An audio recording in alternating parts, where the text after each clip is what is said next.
Welcome, everyone, to the Organizing to Victory podcast, where we're talking garage politics. I'm Lee, and I have the honor of sitting down with a good friend of mine named Becky Schaff, who is the president of the Rainbow Democrats, and is going to talk about her history in missionary work and how she got into activism and then eventually politics. We're so excited to talk about how organizing at the local level makes a safe space for those who are in the LGBTQ plus community, and how getting engaged in politics is the way we can fight for true justice. And now get ready for my conversation with Becky. So I'm so excited for this interview with my dear friend Becky because we work in so many spaces, but I don't think people really know who you are. They know that you're like the most reliable person because you pick up the slack and do a ton of stuff in the community. But this is a really exciting opportunity to find out what drives and motivates Becky to be so dependent and so reliable in our community. So Becky, welcome. Well, thank you so much. Yeah. So I'm so curious about where you were born, where you're from, and some of your like upbringings. Oh, wow. Well, that is a very interesting story. I was born in Pasadena, California, spent the first 7 years of my life in Hawaii, moved to Wisconsin, went off to college, and found myself in Florida. And the reason I traveled so much is that my parents are Christian missionaries, evangelical Christian missionaries. Interesting. So it moved me around a lot and definitely exposed me to some different places, different people. Yeah. I was going to guess Wisconsin because you have a Wisconsin, yes, like super friendly, just I'll take the world as it is. It just, very accepting personality. Unfortunately, I've never been able to shake the Midwestern accents. Okay, so Christian evangelical missionaries. So I wonder how growing up around those beliefs really instilled within you this drive to like help people. So it definitely created in me a sense of service, because like with the youth groups, with the missionary work, you were there twofold. One was to convert people. Mm-hmm. And I realized that very early on. And I always had a very conflicted relationship with that part of my upbringing, was that it was all transactional in that respect. You were there doing good works, but in exchange, you were trying to convince people to convert to your religion. But the idea that we should contribute to the community and do good works was always something that I felt was just a responsibility. If you exist in society, you should try to help make society better. You go to the food kitchens, you help out. There's a tornado, you go help your neighbors clean up the debris. That was just kind of a part of existing in society. Mm-hmm. And you live that still to this day, which is like really admirable. Where were you finding the conflicted feeling? Well, like I said, when it was missionary work, it felt very transactional, because the goal there was to convert people to the religion. And I have many friends who are good Christians, and it's not about that for them. It's about their personal relationship with their religion and their spirituality. But when I was growing up, like my parents, it was very clear that we are here doing this thing for you, but we intend to make you listen to our religion and our spiel, and our intention is to convert you. And Was there ever like guilt, like, oh, you're not Christian? Oh, well, then you should feel like ashamed? Or was that ever incorporated in the work, or was it very it kind of felt like that a little bit. It wasn't so much guilt. It was that we're relentlessly going to keep bringing this up and pushing it. And if you want our assistance and our help, you're going to have to listen to the spiel over and over again, because that's the part of this, is that we give you this service, but you have to listen to our sermon over and over and over again to be in receipt of it. And I do see some charities even doing that today, like some food assistant pantries and things like that, and housing. It's like, for people to get the services of these nonprofits that are religiously affiliated, they have to sit through church services, sit through prayer meetings, like that still exists today. Well, I'm so intrigued about how you rose up into politics, especially on the Democratic side, because something that I really don't understand, being that like I'm from Massachusetts, so I see a lot of Democrats that are also super religious, but there's been this like kind of societal branding divide that like if you're Christian, you're Republican, and if you're a Democrat, I guess you're just non-religious. I don't know. So my parents are very Republican. In fact, my parents are still very Republican, and my father, unfortunately, has gone down the QAnon rabbit hole. I don't know what triggered it, what triggered me to kind of look at that politics at an early age and go, the Republicans don't have it right. Yeah. I think a lot of it had to do with the Iraq War and 9/11. I already felt very strongly about Bush and some of the things he was doing, but when he tried to bring us into that war, when he did bring us into that war, I was so upset and frustrated. And at that time I was in high school and I had my driver's license. So it was a matter of, I'm going to go to all the protests. I'm going to speak out, because at that time Congress hadn't authorized us entering the war in Iraq. And I thought, maybe if we can be loud enough, maybe if we can speak up enough, we can push back. And so that was really the first time I actually got engaged in politics before I was even old enough to vote, was we need to stop this in its tracks before we get dragged into a war in the Middle East. Did you ever consider yourself a Republican, like growing up in it? No, I don't think I ever did. I definitely have evolved in my views, because I think at an early age, I did say, well, I don't think abortion is right, because, there are other ways to go. You can adopt a child. You can make sure women have access to birth control. And over time, it became clear, it's like, that's not fair. That's not right. And if we really cared about giving women access to birth control, there would be a push to fund it. If people were so pro-life, then we would have support structures. We would have better childcare options. We would make sure that a woman never ends up in that position where she feels she needs to get an abortion. So that was clear to me, that was never about actually being pro-life and trying to make sure women had that access. It was all about controlling women's bodies.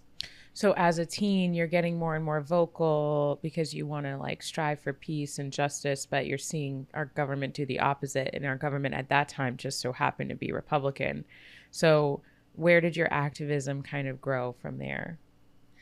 Well, that was the first time that I became politically active. I cared about things before that. I cared about conservation.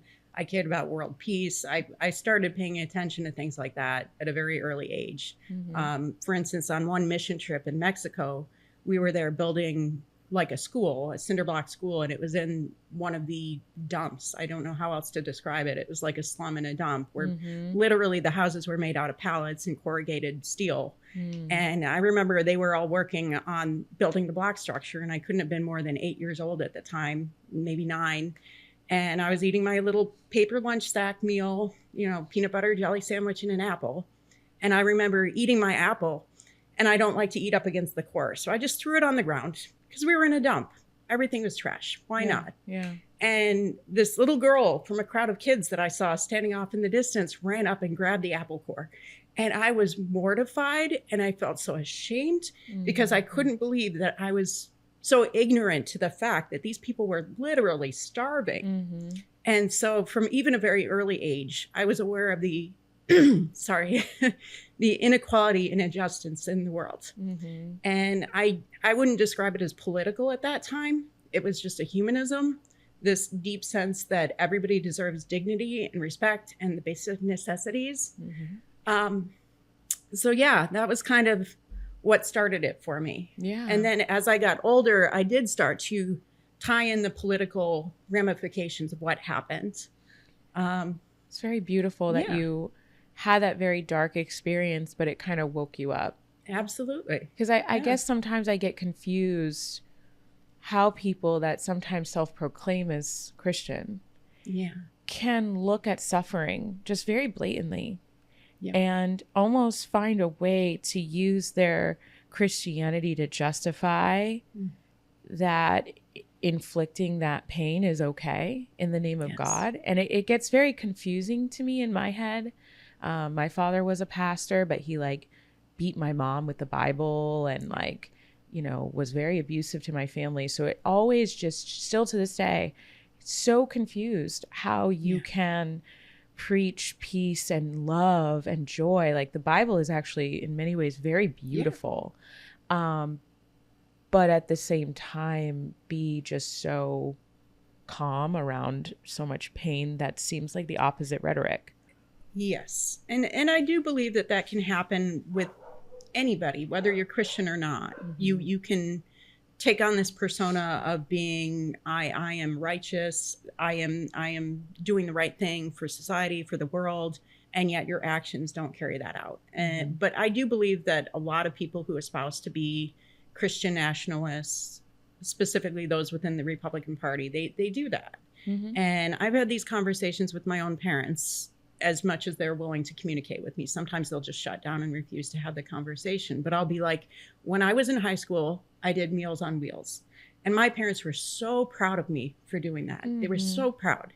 And when Trump's administration cut the funding for that program, I said, why aren't you upset about this? You told me you love this program. You thought it was great. This is wonderful. This is service to our elderly community. And they disassociate. They can't make that connection, or maybe they feel that it's a sacrifice for the greater good. And I don't know what that greater good is. If you're taking away food from the elderly, if you're taking away healthcare from the sick, it's just like Jesus's example was, you help the foreigner, you help the sick, you help the weak, and I don't see how people today can say that they're Christians and support what Donald Trump and the administration are doing. Yeah, I don't know if people can comprehend the immensity of the budget. Like sometimes people hear millions and billions and trillions and they don't comprehend the level of, a million versus a billion, you know what I mean? But I'm curious then, so you're getting active, you're becoming more aware, you get really like politically active in high school. And then how does your career kind of flourish from there? Like, to be honest, when I went off to college, I wasn't as politically involved. I still vote every election. I still tell my friends to vote, register to vote. But I really got into academia because I was in a very rigorous program. I was still a member of like the Campus Greens and the Campus QSA, but I didn't go out and canvass. I didn't phone bank. And in fact, as much as I cared about politics and went to rallies and things, like I went to Washington, D.C., trying to push back against the invasion of Iraq, even though I did those sorts of things when I was in high school, when I went off to college, I kind of stepped back and just focused on academics. And I did that for quite a few years. I still cared very much, but I never got involved in the political organization as we see it today. And that didn't happen until I was here in Florida. Bernie Sanders is really what brought me into the fold, because as an organization, I don't always support what the DNC does. I sometimes get very frustrated with what the DNC does. And I never felt that I wanted to whole-throatedly endorse their behavior. And so when I did get involved in politics, it was because there was a candidate that I saw, that I knew, that I trusted, and that I was going to support them and not the organization of the Democratic Party here in America. Yeah, I remember, I think I'm in a similar situation where, just like you, I was like, okay, I'll vote, I'll read a couple articles to like find out more about a candidate, but like, I'm not really going to give my whole life to this work until I heard Bernie speak. And it almost felt like I was hearing a song. Because at first I saw him and I'm like, who's this old grouchy white guy? Like, I don't feel like he represents me just on the surface. But then as soon as I started hearing him speak, I remember just thinking like, I don't think I've ever heard anybody speak to these things that I've felt ever. And to be in this position of power. And then of course I start researching and I start falling in love. I'm seeing all these articles and all these things. And then I'm like, for the first time hearing his voice, I thought, it doesn't have to be this way. I don't have to expect lies. I don't have to expect corruption. I could have representation that sees me and hears the needs that's calling to my heart. And so I feel that feeling for sure. Yeah. And I feel guilty because I had heard his name during 2016, during the primaries and everything. And it wasn't until it was too late that I realized that I was on the same wavelength, that he was speaking my language. And I wish so much that I had learned about him sooner, so I could have done more, so I could have gotten more engaged. And when 2020 rolled around, I absolutely did. I phone banked, I canvassed my butt off. And like I said, I hadn't done that before, whether for the Democrats or for a particular candidate. So I went all in 2020 for Bernie. And when he didn't win, I took that energy and I brought it to other candidates that I believed in. Yeah. And it was really all about the candidates that I believed in before I ever became involved with the DEC. I found candidates that I loved, canvass for them, donate to them. I hadn't really started tabling. And then in 2022, when the Florida State Legislature just started passing all the bad bills. Yeah. I mean, they passed the first abortion ban. They passed a lot of the Don't Say Gay, anti-gay, anti-trans legislation. And it just went so far, so fast. And I was like, okay, I'm not just going to dip my toes in. I need to plug in everywhere I can and do everything I can, because we are devolving into a state of fascism here in Florida. And I thought there were guardrails. I really did. And there were no guardrails. I mean, we saw Project 2025 start rolling out in Florida back in 2022. And so that's when I started going to all the various caucus meetings. I actually went to one of the environmental Democrats meetings. I think it was called what was it? Environmental 101 or something at a brewery. And it was really awesome. And I went to Rainbow Democrats and I really felt comfortable there. And I felt that there was such a need there. And they also had a need in their leadership, because there were only, at that time, there were basically two of them running the entire organization. And so that was the caucus that I felt most drawn to. And I agreed to join the board there. And it wasn't long after that the then Secretary Robin, who is a trans woman, decided to leave the state of Florida. And she left specifically because of all of that horrible anti-trans legislation. And that was a very difficult decision for her, because I know she has friends here. I know she built a life here. I know she had a career here. And so that made it even more meaningful for me to step into her shoes, because I was fighting that fight, where she had to leave. And I love Robin so much. I still connect with Robin when I can, and now unfortunately Robin's in Chicago, which is at war now directly with Trump. So I can only imagine the trauma just doesn't stop chasing you. But, I feel like at a certain point, Robin actually really helped me understand how to be better at communicating when people do decide to leave. Because there were a lot of friends that I had, trans friends with kids, that were like fleeing the state. And I remember thinking, like, how dare you? Like, this is the front lines. This is you have to pull it out by the root. If you want to get rid of a weed, you pull it out by the root, and we're at the root.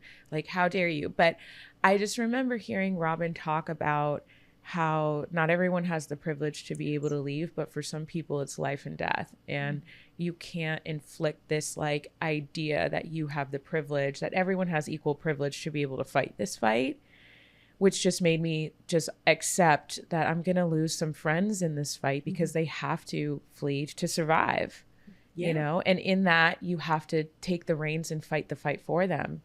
Very much knowing that Florida is the front lines of Project 2025. Before we even knew what that was, I saw Florida as, if anyone is going to create a model for confronting this fascism takeover, it should be in the battlegrounds of Florida. Absolutely. And my goal in everything I do is trying to make Florida the place that these people would want to return to, that this would be the homeland that they want to return to when we finally get our shit together. Well, I kind of find it funny, because we're like the joke of the country. Like, if you watch late night, they always bring up Florida in this the man in Florida that is giving drugs to a crocodile and being crazy or whatever. Because there are a lot of insane stories that come here. But again, the movement and opportunity when you are underestimated in a place where people get sloppy because they think they just have power and control, by investing in those individual candidates, in the wing of Bernie Sanders, you can flip seats and make changes and have opportunities to take on these mega corporations and these like authoritarian regimes right under their noses, which I think is really exciting to try and do. Absolutely. The one thing that I was most shocked by, that I've learned the most over the past couple of years of being very involved, is just how close some of these races can be. Yeah. That one volunteer can make the difference. You know, like it was so upsetting to me last year when Nate Douglas lost his race over in the UCF area. He lost by, I think it was around 400 votes. Oh my And God. a large part of that was voter suppression, because during early voting, the campus only had 1 or 2 booths open on campus, and there was a 4-hour wait for students to vote. Yep. That is unacceptable. When I early voted over at the Eatonville site, I walked right in. There was nobody there. Right. It was intentional voter suppression. Now, we can't cry over spilled milk. We don't control that, or at least we didn't at that time. But those 400 votes, if we had a couple more people out canvassing, we could have closed that gap. And there are so many races like that where I see how close it is. Like District 35, we flipped it one way in a special election. It flipped back the next election. One individual or a handful of individuals can flip a seat in the Florida House. And right now we only need a few seats to break the supermajority to stop them from doing the worst of the things that they are doing. And I think next year we have so much opportunity, because not only do we have great candidates, but we have a lot of fomenting discontent in the population. And we just need to talk to them, harness that, and even bring over a few voters to our side and get a few more volunteers, and we can flip these seats. And, I think sometimes people just ignore that conversation a little bit just because they hear, oh, canvassing, I hit 100 doors and I only get one person that opens. I've literally had, when I was managing Carlos Guillermo Smith's campaign in 2022, several people on election day, as the polls were getting ready to close, that I knocked and they were like, oh my God, it's today. And I'm like, yeah, go. And they just get in their car and go. And it's like, I probably had 3 or 4 of those interactions that could have closed that gap a little bit more as just one individual. Now, if you have 30 people going out and they're all having interactions like that, you can get closer and closer to filling that gap. And my favorite thing to do in the world is canvassing during early voting. Yeah. Because you can literally tell them the polls are open right down the street. You can go to any polling place that you want in your county right now and vote. Even if you have a vote by mail ballot, you can take that vote by mail ballot, go vote in person. And I've seen so many people go and vote. And the other thing is they fall off the canvassing rolls then. So it makes my job easier, because then when I look at my little list and it says voted, I can mark those people off and focus on everybody else. So, okay, let's go back to Rainbow Democrats, because they were a small team. They were under attack. Major leadership felt under attack directly and was leaving the state. You took on more responsibility. What has that experience been like since? It's been a great experience, because I'd never been involved in the caucus structure. One of the first things that I was encouraged to do after becoming involved with the caucus was get involved with the local Orange County DEC, which I had never done. I didn't feel a need for it. As far as I was concerned, they were an extension of the DNC and the FDP, and I felt that that was not an institution that represented my interests, especially being a progressive and somebody who cared about these issues that I felt were being ignored by the Democratic organizations. But then I came to that meeting. I think I'd been to one DEC meeting prior under the prior chair, and I wasn't feeling it. And I went back as a member of the board of Rainbow Democrats, and Sam Well was the new chair. And I have to say there was a new energy in the room, and it felt like they were really concerned about all the groups that had caucuses being represented and being heard. And it was really amazing. And I thought, wow, okay, so not only can I be involved in the caucus, but I can really help drive the local DEC towards being more open to these groups. Yeah. Because I care very much about LGBTQ plus issues, but I also care about the environment and the progressives. And there are many other places where if I had the time and energy, I would become more involved. And seeing the DEC just being so supportive of all of these things was just amazing to me. So in addition to working with that caucus, I decided that I wanted to get more involved there. So I started doing more of the canvases that they were advertising and trying to help with tabling events there. And there was a lot of overlap. And that's something that Samuel encouraged, the DEC chair here in Orange County. He encouraged that the caucuses join and represent the DEC at these tabling events. Yeah. And sure. I think that's wonderful, because if you are proud of your LGBTQ plus community as a part of your DEC, and you're willing to brand it that way and say right off the bat, hey, we're not afraid to have rainbow flags at our DEC table, I think that says a lot. Yeah, because there's LGBTQ in the Republican side too. And that is true. Maybe they get sad that they don't see as many rainbow flags on their side, and they say, I need representation. But, you know, I will say that I get overwhelmed looking at the broad picture of our political system. And something that has inspired me living in Orange County is that, like, we have so much opportunity to flip things. If it's going to happen anywhere in the state, it's going to happen in the top 6 districts statewide that we can easily retain, hold, or flip, to toe back that supermajority line at the state, to get our power back without even needing the governorship. Like, we could do it here. And then also, like you said, like being so angry that the state party doesn't ever feel like it has its shit together, or that it's really like representing not just the diversity of the party, but the work that needs to get done. Like, I get frustrated that like our local county DEC, it feels like is overwhelmingly working so much harder. And then you look at what the state's doing, and it's like, where are you? Like, where is this effort? And so I think the best way that I don't lose my entire mind is that I look at Orange County as an opportunity to just chip away. And that little bite that we can do as a coalition here could be enough to topple the regime. Absolutely. One thing that Rainbow Democrats did over the past couple years, and this was a multi-year plan, was merging caucuses. And that was because Rainbow Democrats used to only be the Orange County LGBTQ plus caucus. And as I mentioned, there were only a couple of us running this organization. We still had people show up to the socials and the meetings, but as far as our bandwidth to do good work, we were very limited. And unfortunately, it was the same way for the Rainbow Semdems in Seminole County. It was the same for the people over in Lake County. It was the same for the people in Osceola County. And so when we decided to merge our caucuses, it was basically saying, look, we understand that this is a lot of work and that there's so few of us that we can do more when we band together. Yeah.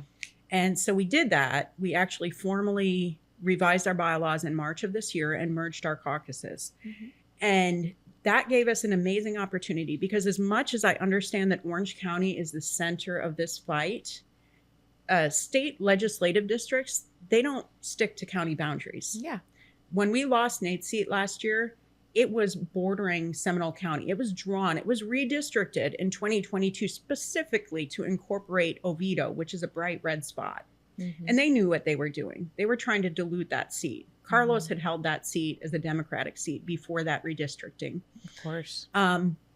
My feeling about this and what I am passionate about is targeting those districts that are straddling between Orange County and Seminole, between Orange and Lake, between Orange and Osceola, and giving the extra assistance needed to bring it home. Because the orange side of that district is already going to go blue.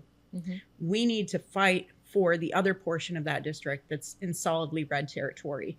And with Rainbow Democrats being able to work with the Semdems, being able to work with the Lake County DEC, I think we have a lot more of an ability to reach out to these people. And we've been doing tabling events in Seminole County. Like, we were at the Castleberry Latin Jazz Fest, And it was amazing. We had so many people coming up. They were surprised to see us there. They were excited.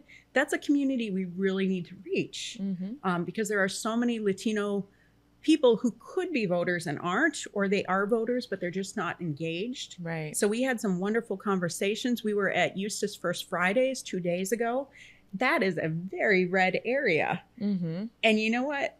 We had people coming up to our table who were excited because they thought there were no Democrats in the area. Yeah. And we were like, guess what? We're here and we're so glad that you are, and we want you to get involved.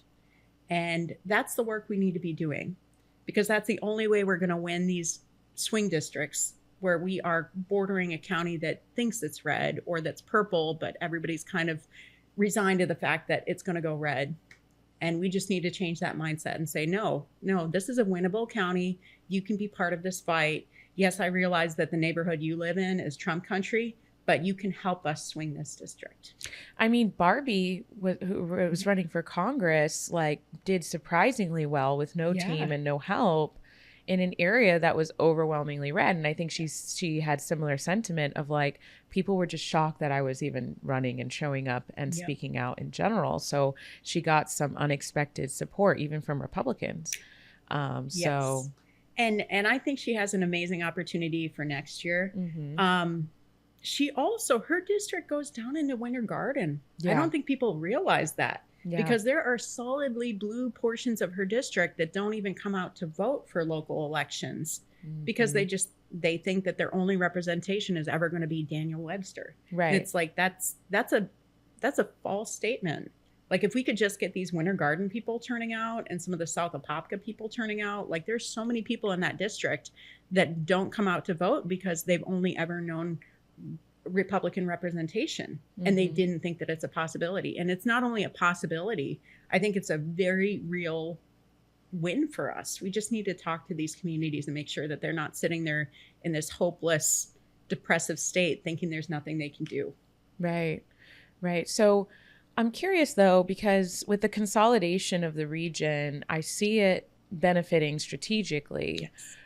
But I'm also a little shocked that there's not this at the same time that the LGBTQ plus community is being attacked, why there's not this like a surge of people, either from within the LGBTQ community or not, like running to get involved, running to hold the weight of the different, counties.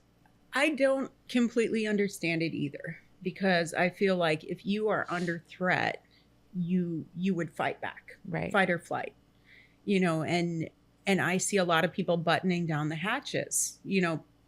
Gay couples are going and getting the paperwork done so that in the case of Obergefell being overturned, they'll have some protections. And it's like, okay, well, why don't we just fight so that doesn't even happen, or fight so that there's protections in place that Congress places, or, like we can do something here. Right. And I don't understand why more people aren't getting involved. I do believe we need to do a better job of talking to people and making sure they understand what's on the line.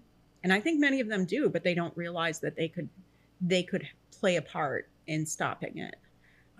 Because we are talking about local politics, and they might go, okay, well, big deal. We flip a couple seats in the state of Florida. How is that going to protect my marriage? Right. And it's hard to explain to people. It trickles upwards. It does. It trickles upwards, because if you get people to come out and vote for their local candidate that they support, they're going to vote for everybody else on the ballot. And it's going to impact the judge races. It's going to impact the school board races. It's going to impact the state Senate race. It's going to impact the congressional races all the way up to the top. Yeah. So even if it's not a presidential year, there is so much that we can change. And I think we just have to do a better job of communicating that the battle isn't over yet, that there's so much potential, and that Central Florida is just the best place to be right now in this fight. And also that I don't know if people really understand power.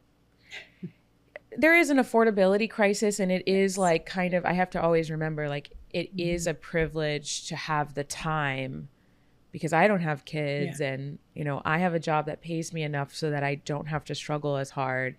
Like, I am privileged to be able to give so much of my volunteer time. So that's also another factor. But, I do think of it as like, the fact that right now everything is under attack, people are getting overwhelmed, and they might not really have an understanding of power to understand what the risks are and what the benefits are at every level of government. So for example, there's someone who's running or has been trying to run. I'm not even going to say his name because I don't even want to give him that platform. He's a very dangerous candidate. Dangerous because the more that he's given a platform, the more he could be, whether it's at a city municipal level or a county level, he could be given access to our recreation centers, our press, contacts, our local, resources to speak to hateful rhetoric and bigoted rhetoric on the Republican extreme side, because not all Republicans are like that. He's like a very outspoken Charlie Kirk loving person who blankets all of the hate in, Christian discussion. But I mean, it's the same thing with like Alicia Ferrant on the school board. Like you get one person in, and no, the county commission isn't going to impact your marriage, but you get one person in, you give them access to those cameras, access to the social media, access to the reach of the people in that district. And what they do is they're chipping away the wokeism that they claim we're doing by just educating ourselves. They're pushing their hateful, bigoted rhetoric on people when they just are interested on how we're going to fund our schools so that kids are not, tripled in a classroom. They will use that as an opportunity to make the conversation about something more extreme and more hateful. And being politically active at every level of government stops that, because you can have a say on who you want, not just writing the policy or getting you the policies you want, given a platform to speak to the things that you care about. Like, it is so important to like Kelly Semrad, who I work with. She's like, I'm going to talk about DEI. And I'm like, but that really doesn't have anything to do with like your job. She's like, but I don't want to be silent at a time when people are using it as a talking point for something negative when it's so important. And if we had a full board of leaders that were outspoken about that, it could make this whole community feel safer for our LGBTQ plus community, Absolutely. So power, it is so important. And like you said, it's so underrated at the local level, because we think of these positions as not having power. School board, okay, you're one member of the school board. If there's one Moms for Liberty candidate, how are they going to affect anything? It's not like they're going to get any votes through. It still affects things because they are being given that platform. They are being given that voice. And for things like the county commission, I've noticed and learned over the years that power, even if it seems like it's not huge, these people are coming into politics, and this is a stepping stone for many people. Right. So it's like, big deal. We lost one of the city commission races to a Republican. Well, guess what? That Republican is going to run for a municipal seat next time. Maybe they're going to run for mayor of Apopka. Maybe they're going to run for mayor of Orange County. Maybe they're going to run for a property appraiser or something. Very seldom does somebody choose to enter into politics at the local level and say, okay, that's my stopping point. I'm just going to stop at the school board, or I'm just going to stop at the city commission. So when we see these extreme individuals coming in at these low level races, we need to think about, would I be comfortable with this person running as a mayor of a local city, as as a representative in our state legislature, because that's ultimately where they're going to go. And I mean, they start at they get on nonprofit boards. Yep. And then they get on like advisory boards at the county or at the city. And they slowly build a resume to make you trust them, like they know what they're talking about. And then they use it to wield their version of power. And it's so, and I'm not saying Democrats don't do it on their side, even Democrats that have the bad intention of just like folding to special interests, like they know this game, they do it. But someone who's just trying to survive, put food on the table, raise a family, not paying attention to those nuances, I hope can understand the full picture. because I'm always confused about how like people can go down like QAnon rabbit holes so quickly. But then when you explain the corruption that's very like right in front of us, they don't really want to dig into that. Like they don't want to dig into campaign contributions. It's like, you're so close. Like, yes, we are being poisoned by our government, but it's because we're subsidizing like big oil or, you know, the plastic industry or what have you. It's not because the vaccines to help your kids not get measles are causing autism. Like you're so close to getting there, but you'd rather go down this rabbit hole of nonsense than come to the side where the progressives are trying to spell it out for you right in front of your face, you know? And I think part of that speaks to wishful thinking, because if something is beyond our control, let's say climate change, if you look at how big of a problem climate change is, that's something that is so hard to tackle, you know, that how do you even begin to tackle that? And yes, I know there are answers, but it's not easy. Right. Whereas if you say, oh, the Democrats are modifying the weather and we need to write legislation into Florida law saying that you can't use weather modification devices because then we're going to stop the hurricanes. What? I know it. How did you go there first? How did I go there? Because like, how do you not, like, how does your mind gravitate towards that theory? Then there's somebody to blame, and that person to blame is not us as a society. If you have to say, oh, you know, we have been putting greenhouse gases into the atmosphere for so long, and we've created this monumental problem, and we've ignored it, and we've sold our souls for industry, and, you know, we have to pivot to clean energy, and we have to do all these things, and we have to stop thinking about the shareholders, because the only way we're going to stop this, you know, snowballing effect of climate change is to really, really change fundamentally how we behave in everyday life. Yeah. People don't want to deal with that big of a problem. So no, let's believe in these crazy conspiracy theories. Let's believe that, you know, windmills are bad, and that clean energy is bad, and that, you know, putting solar panels out is somehow a bad thing. Then you can blame other people. Then you don't have to look at this monumental problem and go, oh my God, how are we going to tackle this? How are we going to change society so that we can actually deal with this big problem? And I think that's a large part of why people embrace these crazy conspiracy theories, is because then we can point a finger and blame somebody. But if it's a bigger problem that really takes everybody working together and changing society as a whole, well, that's unreasonable. But this is where progressives have such an opportunity, because we have somebody to blame. Yeah. We have billionaire corporate executives to blame. And I really think that there's like an opportunity to bring in people that don't think like us, right? Because I see a domino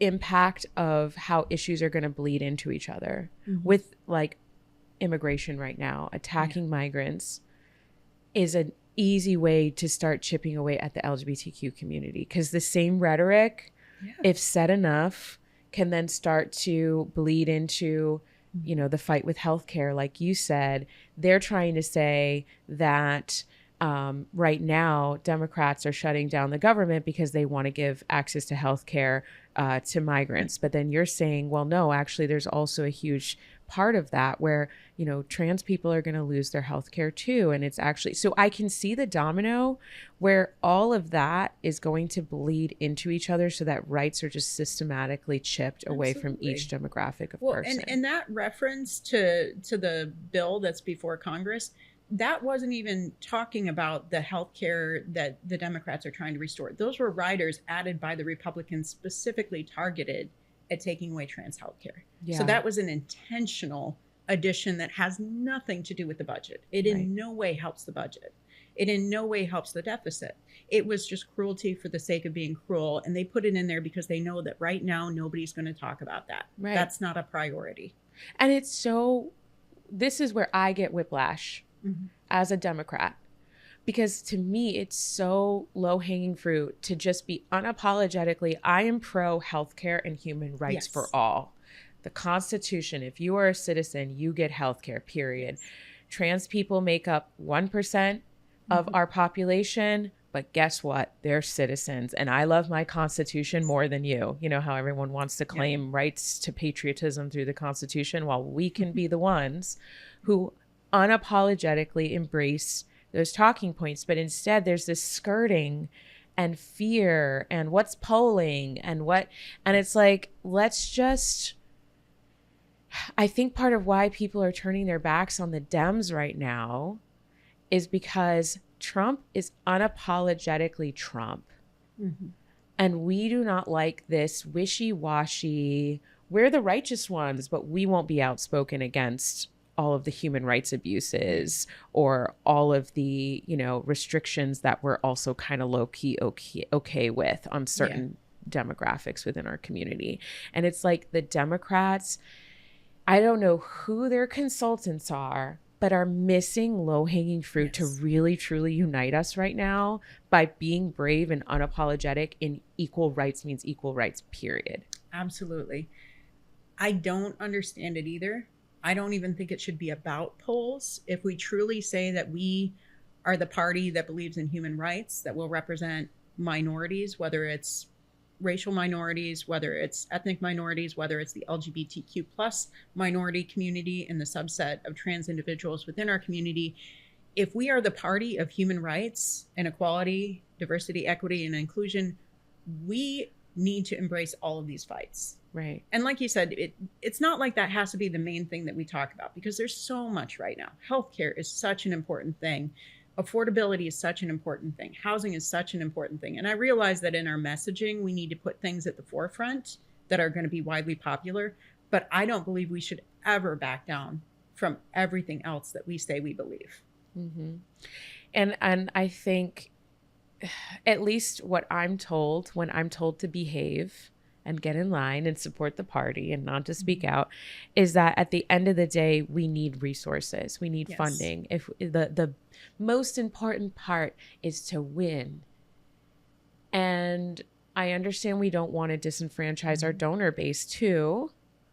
But at the same time, if we vote with our dollar. Yes. And you can easily boycott a company and force that company to reconcile with the fact that just because fascism is good for business in one aspect for your stakeholders doesn't mean that we won't retaliate and withhold our pocketbooks from the equation. That's a wonderful point. And I believe we've seen that very clearly with recent late night television decisions and the backlash against Paramount and Disney. We saw that before with Target. We have seen where we have this collective economic power. But the problem is there are so many corporations in our everyday life that it's near impossible to say this is a bad actor, this is not a bad actor. If we wanted to do that, we could look through and go, oh, which gas station do I stop at? If I stop at a Wawa, is it going to be better than if I stop at a 7-Eleven? And the answer is yes, absolutely yes. There are stark differences between every business that you visit during the day. You know, is it going to be better if I go to Domino's or Pizza Hut? Yes, it's going to be infinitely different. But do people know? No. And it's a lot of work to go and look at these companies and look at who is literally donating to Republicans and who is saying, I'm not going to donate politically at all because I'm a business and really I probably don't belong in politics. And I don't know how we can fix that problem, because it is a lot of work to be that educated about who are the bad actors and who are not.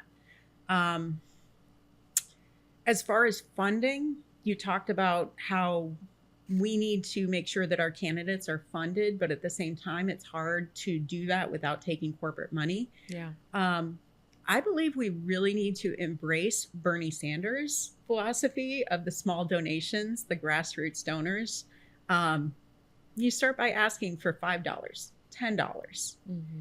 And you know what? If people believe in what you do, maybe that $5 donation turns into a $20 donation the next time. And if people like you and me who maybe aren't as socioeconomically able to donate or swing an election with our funds, if we all start with that small donation and we get our friends to start with that small donation, it adds up. 100%. And it also creates momentum behind a candidate. Maybe they don't have the $1 million that this other, county commission candidate has, but they know they have the support. And if you're going to donate a few bucks to a candidate, more than likely you might go out and canvass for them. Yeah. It really gives somebody the opportunity to put their foot in the door and say, I'm taking ownership in this race. I'm not just going to vote on election day, but I'm going to become involved. So I think that is something that we really need to think about and embrace. And it's, people put out calls for donations all the time, but they're asking for $100. Most of the people who get that, they're not going to give $100. But you ask for $5, $10, anybody can afford that. Yeah. And then they can take ownership in that race. And, I think candidate quality is really important. Yes. Because I'm not going to just give $5, $10, $20 to someone who's doing just talking points based on a poll that they took at 3:00 in the afternoon on landlines. Like, I'm going to give money and time and drive across town in traffic to sweat and knock on doors in Florida, rain or shine, for someone who doesn't speak to my heart, for someone who doesn't speak to my values and speak to the things that I'm feeling on the ground. And so, my personal goal and how we fight like the corporate, takeover of our democracy is you get those candidates that are open to really driving that message and driving it home to the hearts of everyday people, and you fully wrap resources around them. Yes. Because frankly, the world is moving so fast, and almost every campaign I've ever seen or ever worked on, like, people don't know how to use the basic free social media tools to get their message out, let alone need thousands of dollars for a mailer. Like, we have free tools that can get the reach, to get the buy-in, to get the support that a lot of candidates just don't even use. They go straight to consultants and straight to like ad buys on cable where like no one's watching. So that justifies this. Well, we have to bend over for the donors because we need the money. It's like, but do you have a real strategy on how to strain every free resource first before you get so money hungry that you like go back on some of your values? Because you can talk about clean water, but you're not going to talk about the companies that are poisoning us. Like, come on, let's go all the way. Yes. And absolutely the best candidates are the ones that have those grassroots campaigns, hands down. The catch there is that you have to have an army behind you. When you are a grassroots candidate, you really have to muster the troops and have people that believe in you and support you. If you have money, you just order a mailer, you order a TV spot. You don't have to do anything. But if you are running a grassroots campaign, you have to convince people that they are willing to give up their Saturday morning to go on a canvas for you, that they are willing to donate their free time doing Canva designs and putting together social media. And that's really, we are very lucky in Orange County because we do have a lot of those candidates. And I neglected to say that before you brought it up, is that the candidate is so important, and we really don't want centrist Democrats who are just there because they know what polls well and they know what their talking points are, and they just want to get into that position. We want happy warriors like Carlos and Anna who have a vision for the Florida that they want, and they're going to start on the local level and use their position to build that Florida. And grassroots is the only way we're going to be able to do this fight, because Republicans have a lot of money. They have a lot of corporate friends. We need to use every resource we have, which is mostly people power, and build these grassroots structures and make sure that the good candidates have all the resources they need to be able to run a competitive race and win. What would a successful 2026 look like for the Rainbow Democrats next year? For our organization, we want to have a rigorous endorsement process and make sure that we consider endorsements in every single race. You guys take your endorsements very seriously. We do, and that is because we want to make sure that the right candidates get elected. Right. As you said, there are some people who run who do not have, they don't have the guts to stand up for communities like ours. Maybe they folded. Some candidates who do get elected to office, they get an anti-trans bill in the Florida legislature, and guess what? They vote the wrong way on it. And we're like, sitting there with our jaws hanging open going, oh my God, you're a Democrat. You aren't supposed to do this shit.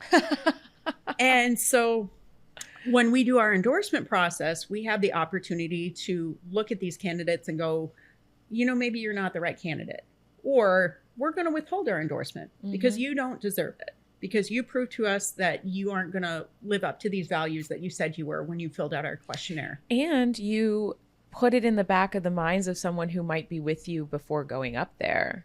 Yeah. That we have a community that's going to call you and hold you accountable if you vote wrong on this, so that they remember. And I have sent some private emails to elected officials who were endorsed candidates and said, hey, I don't think you voted appropriately on this bill. You said in your questionnaire that you cared about clean energy, and yet you voted the wrong way on this bill that took away electric car charging stations, that outlawed lab-grown meat. Like, these are green technologies, and yet you said you cared about the environment. Why did you vote this way? And you might not always get an answer, but that they're aware that this organization gave out their endorsement. Maybe they're not going to give their endorsement next time. Right. Maybe they're not going to put boots on the ground when it comes time to canvass. So we do try to use our endorsement process to sway candidates to take positions. We also try to do it to amplify their local recognition, because, the people who are dialed into politics will see these candidates everywhere. And they're like, oh, yeah, of course I know they're running. Everybody knows they're running. Everyday people don't see that. Yeah. We have a slightly different audience than the candidates do. So maybe we're reaching people that they wouldn't normally have been able to reach or communicate with. So our endorsements process is really important. The other thing is we keep their literature once they're endorsed at our tables when we're doing tabling events. Yeah. We also will allow candidate ballot petitions at our tables. And we do that for all Democrats prior to endorsement. We're not going to weed anybody out, because we want everybody to qualify by petition if possible. It means they have more money for their campaigning. It also means that people are getting that name recognition. So we do that. We also, like I said, we canvass. We try to make sure that we're present at canvasses, that we're dialed in. But the biggest thing that we're doing is tabling. And when we table, we're talking to people in the community who might not otherwise speak to anybody in politics. Like when we were at Eustis First Fridays, people were coming up to our booth because we had free stickers and buttons and candy. And those fans sell fast. I actually need to buy one of those fans from you. We have some amazing clacker fans. People love those fans. We tend to bring out at Pride and things. And when we're at Pride, we're kind of preaching to the choir. We're still trying to get those last 10% of the community who are not voting Democrat to vote with us. But when we go to other tabling events that have nothing to do with politics, we are reaching people in the community who normally would never give us the time of day. But they're going to come up to our booth because their little kid wants a piece of candy, or because we're smiling and we seem friendly and they're walking past anyway. And we get to have some amazing conversations with these people. Yeah. On Friday, when we were set up in Eustis, there was a fellow walking by, and he was with his brother and a little child, and the child wanted a piece of candy. And he started walking up, and I was like, oh, that's a cool shirt. Looked kind of like a 1970s action movie.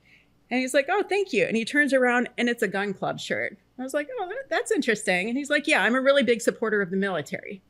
And he said it in that aggressive tone that's kind of like, don't mess with me, Democrat. I know what you're trying to do. Give me your candy, but shut up. And I said, you know what? I'm from a military family too. Like all my family's in the Navy. My little sister's still serving.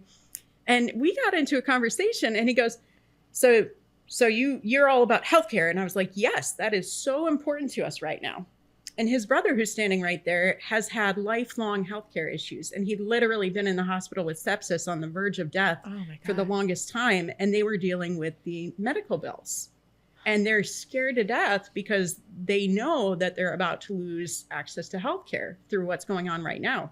And so this fellow, who's clearly pretty far right wing, is really engaging with us and telling us how important it is to him that right now this is the issue that they care about. I don't think he's going to stand there and talk to me about Second Amendment rights. Right now he's caring about his family's welfare. And we had a wonderful conversation. And that person never would have come to a Pride event. That person never would have come to a Earth Day celebration. But you know what? We reached them in their space as Democrats. And the candy helped. The candy helped. It absolutely did. But so honestly, I think tabling in these communities, in these spaces where we are not usually seen, is going to be the most impactful thing that we do as a caucus. And the conversations are needed to be had. Like, Yeah. if you're anything like me, and trust me, like, it's scary if you do get someone who's like confrontational, but you can find something. You can find something where you might disagree on most things, but you can find something that you align with people. And it takes the courage and bravery to have conversations to get there. But once you're there, it's like sweet like honey. It's like, yeah, you're a human, I'm a human. Like, let's be on this planet together and find a way to coexist, you know? And that's okay. Because I think, obviously, we can go into a whole tangent about AI and algorithms and social media and what's happening to us digitally. But we get into these little silos of communication. And I think hatred and resentment builds, especially for like trans people, that most people that I know that are anti-trans have never met a trans person or spoken to one a day in their lives. So like that confuses me. But if they had a conversation. Absolutely. You know, the opportunities there. And I'm not going to ever ask a trans person to put themselves in that position. Yeah. Because you shouldn't have to defend your existence to anybody. Right. But when somebody in our community, part of our caucus, does decide to show up for something, it's so impactful. Yeah. It really is. And we have had a couple amazing volunteers who do that. Mm-hmm. You know, they put themselves out there and they become that face, that friendly face who's willing to have a conversation. Right. And suddenly they're a three-dimensional human being. They're not just a caricature that the Republicans are throwing out there of what a trans person is. Right. It's like, oh my goodness, you worked in finance, you were in the military all this time. Oh, we have these same interests. Oh, you know, I didn't realize you were active in this part of the community. And you do have those conversations. And as you said, the trans community is about 1% of the population. And I had this conversation with my employer recently. We're good friends. We talk about everything. And he said, you know what? There's not that many of them out there. Why is this such a big deal? And I said, well, it's 1% of the population. You know, that might not seem like a lot to you, but you know, you walk down the street and see 100 people. One of those people is probably trans. Well, I don't know any trans people. It's like, maybe you do. You know, maybe somebody that you care about is trans. And you would never know. And you would never know. But even so, just knowing that they exist in our community, they're not asking for special treatment. They're just asking to exist. Mm-hmm. And I think when we have these conversations with people, the boogeyman of trans individuals goes away. Because what's left? Oh, they might play on school sports teams and then somebody's daughter is going to feel disenfranchised. Mm-hmm. It's like, is this really what you're voting on? Is this really the most important thing to you? So I think when we have these conversations, the absurdity of it comes through and people realize it's just not even an issue. Right. Yeah. And it's they've just been slowly chipped away at with talking points that have fear-mongered a community that's so disenfranchised and can't really speak up for itself or doesn't have the population in numbers to have a full coalition, that they're just, you know, able to continue to say, look over here, look over here. Oh yeah, we're also, you know, completely allowing your costs of living to go up in every single way unchecked, but we want you to really target and you know, demoralize this group of people. And that's exactly it. They're directing the hate at this group and making them a boogeyman and saying, if there's a trans woman in a public restroom, it's an existential threat to the women who use that public restroom. And it's like, okay, but Pete Hegseth just said that we shouldn't really prosecute people who commit sexual assaults in the military because that's just too woke. And, you know, you just have to have a tougher skin. If you're going to be in the military, you need to deal with some sexual harassment. It's like, I'm sorry. So we're just going to direct all this hate at trans people who statistically are so much less likely to engage in crime or criminal activity, and especially sexual assaults. Meanwhile, we're going to say, we're going to let male service members assault their female counterparts because we're the military and we're not sensitive. And completely dissolve any bureau to help, women be able to go to someone and feel safe, within the military to talk to. But I mean, that's a whole other ignorant fight. 2 questions in closing. So one, how can people get involved with Rainbow Democrats for this awesome mission you have for 2026? Well, wonderful. Well, there are many ways to get involved.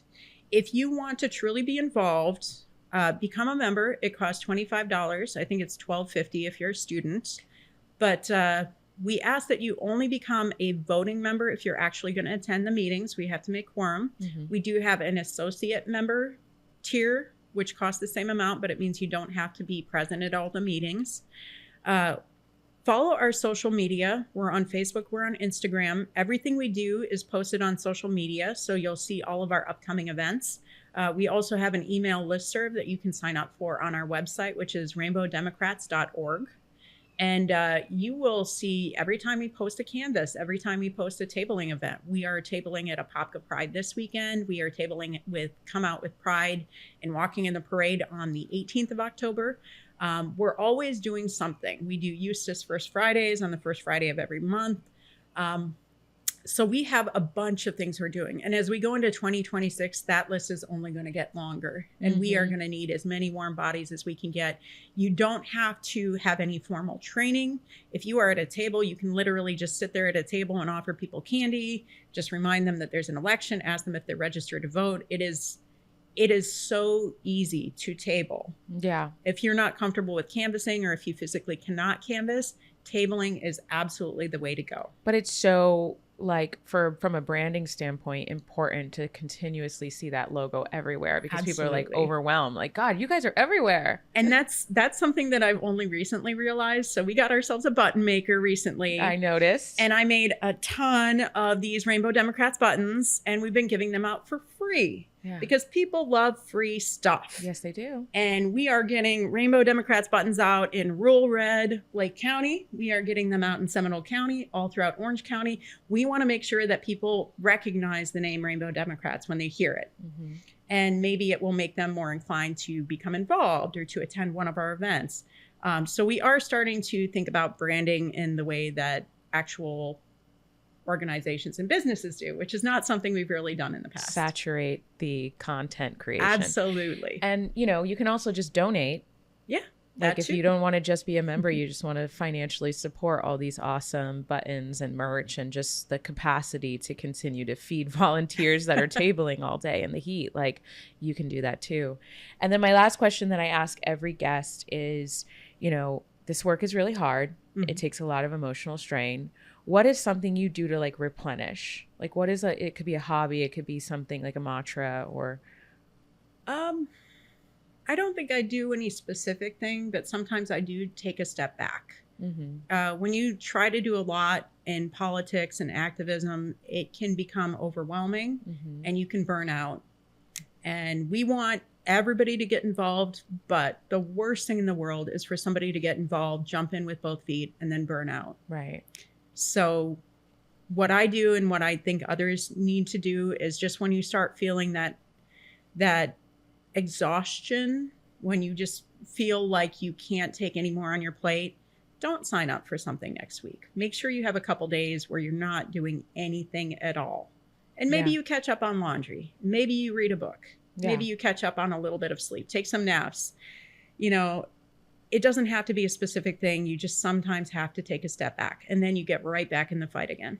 And then I know that, you got these new tattoos. These are books that you love, right? I think they are. I love vintage sci-fi. So, okay. Yeah. So I'm assuming these books are like this big and you just like dive in. Surprisingly not. They're actually, this one's a novella by Robert Heinlein, and this one's a anthology by Ray Bradbury. Okay. And so like reading is your getaway, like you disappear into another. I wish when I was younger and I had more time, I was a voracious reader. Now I try to get through a book every once in a blue moon, but I still really love them. And I just enjoy sci-fi. And, I like to do things that make me happy sometimes. And I'd been thinking about getting tattoos for many, many years. And I was like, you know what? I'm getting old. Why not just get the tattoos? So I did. And it's a good talking point. It's another thing that helps with tabling. That's true. People see something, they ask questions. Now you lure them in with candy. And before you know it, you got them signing a petition, right? And I always try to make sure we're approachable. And of course, you have to be wary of what situation you're in. If you're in a certain place, maybe I'll wear a long sleeve shirt and hide the tattoos. Mm-hmm. But if I'm in a place where I feel like that might be a topic of conversation, like when we were tabling at Will's pub, I made sure to show off my tattoos because that's kind of like, oh, you're approachable. You look like me. You belong in this space. 100%. So, yeah. Well, thank you so much for all the hard work that you do and for channeling, your past, your present, and the hope for the future into the work that you do every day, because it's a lot. You never make it look like it's a lot. You're always just like, yep, I'm going to do it. Okay, take it on. But we know how much you give, and I'm really honored to have the chance to showcase you to our cohort of crazy Democrats, because I want people to be inspired by your personal why so that they get more involved. So please join Rainbow Democrats in all the ways Becky said. We'll share all the socials when we promote this video, and have a wonderful afternoon. Well, thank you, Lee. Thank you so much for joining us. And please like, subscribe, and share with all of your friends. And if you want to come on the podcast, send us a DM. Go to @OrganizingToVictory or visit us at organizingtovictory.com. Get involved with this movement. We want to hear from you, and we want to bring people on here that will teach us all one more step to justice. Thank you so much. We'll see you at the next one. Bye.